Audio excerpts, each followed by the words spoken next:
Marc Faber, on a day when we're watching gold sink to a 21-month low. Marc Faber of the Boom, Doom, and Gloom report. He has been quite a bull for gold. Joining us right now by phone from Thailand. Marc, always good to talk to you. Yes, thank you. My pleasure. So what do you make of this fall in gold prices? Well, I love the markets. I love the fact that gold is finally breaking down, because that will offer an excellent buying opportunity. And I'd just like to make one comment. At the moment, a lot of people, they are knocking gold down. But if we look at the record, we're now down 21% from the September 2011 high. Apple is down 39% from last year's high. At the same time, the S&P is at about not even up 1% from the peak in October 2007. Over the same period of time, even after today's correction, gold is up 100%. The S&P is up 2% over the 2000 high, March 2000. Gold is up 442%. So I'm very happy that we have now finally a sell-off that will lead to a major low. It could be at $1,400. It could be today. It could be at $1,300. But I think that the bull market in gold is not completed. You mentioned $1,400, or what was the other level? 1,300. Nobody knows for sure. But I think the fundamentals for gold are still intact. Now, I'd like to make one additional comment. Today, we have commodities breaking down, including gold. At the same time, we have bonds rallying very strongly. If you stand aside and you just look at these two events, they would suggest that there are strongly deflationary pressures in the system.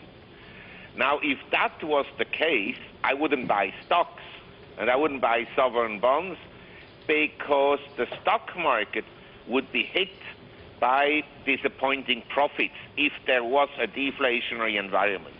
Well, I would also think, Marc, that if you have a deflationary environment, that is negative for gold and we fall lower from here. Your thoughts?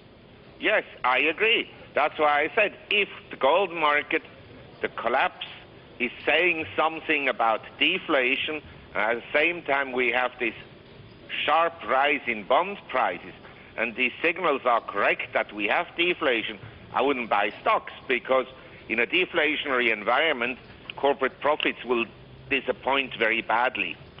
Deflationary environment. You really think that's a possibility right now at a time when the Fed is doing everything it can to actually generate a little bit of inflation? In the economy of the cuckoo people that populate central banks, everything is possible. Because what you have is gigantic bubbles. The Nasdaq in 2000, then the housing bubble, then commodities in 2008, when oil went from $78 to $147, before plunging to $32 within 6 months. That kind of volatility comes from expansionary monetary policies, from money printing. Well, is it possible, Marc, that as we look at what's happening in gold today, and oil as well, which you point out, falling $2.50, that it's almost an emperor has no clothes moment? Suddenly commodities traders saying, wait a minute, with all this money being printed around the world, the ECB, the BOJ, and the Fed, this is ultimately a real negative for real assets. Is that the message here, Marc?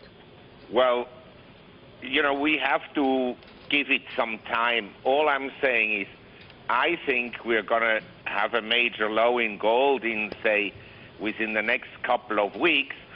Gold, as of today, you should actually buy as a trade. I think it can rebound in the next 2 days by $40.